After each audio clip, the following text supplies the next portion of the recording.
各位朋友，大家好啊！我哋107動力一個咧關注公帑運用同埋咧政府要簡政便民嘅民間團體，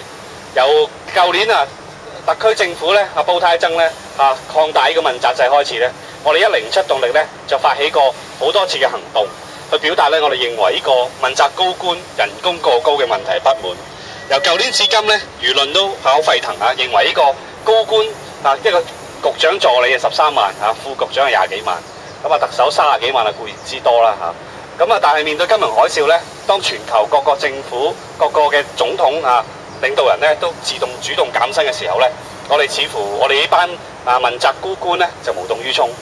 咁好高興，我哋107動力咧，終於喺最近咧聽到煲呔曾終於知錯能改提出咧可能會就住問責高官嘅人工減薪。我哋又認為煲呔咧應該參考下佢下屬劉吳衛蘭嘅建議。劉局長咧，舊年就話金融海嘯，不如所有打工仔減薪一半咁就可以咧共度時艱啦。咁請煲呔曾咧考慮下佢嘅下屬劉局長嘅意見，就咧所有問責高官都減薪一半。咁理順翻呢個唔合理嘅高官高薪制度，等到市民咧可以順翻條氣一齊共度時艱。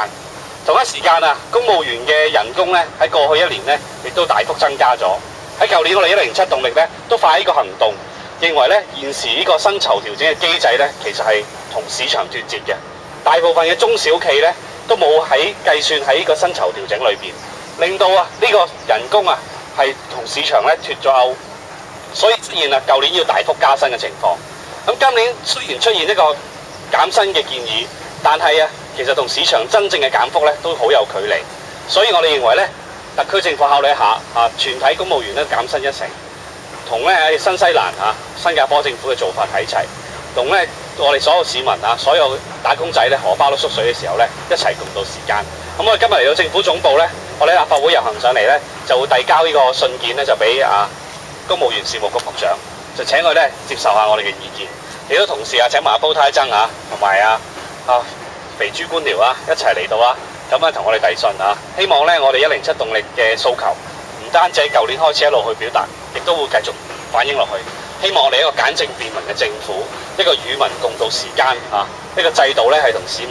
能夠息息相連接嘅一個制度，令到我哋咧香港可以辦得更加好。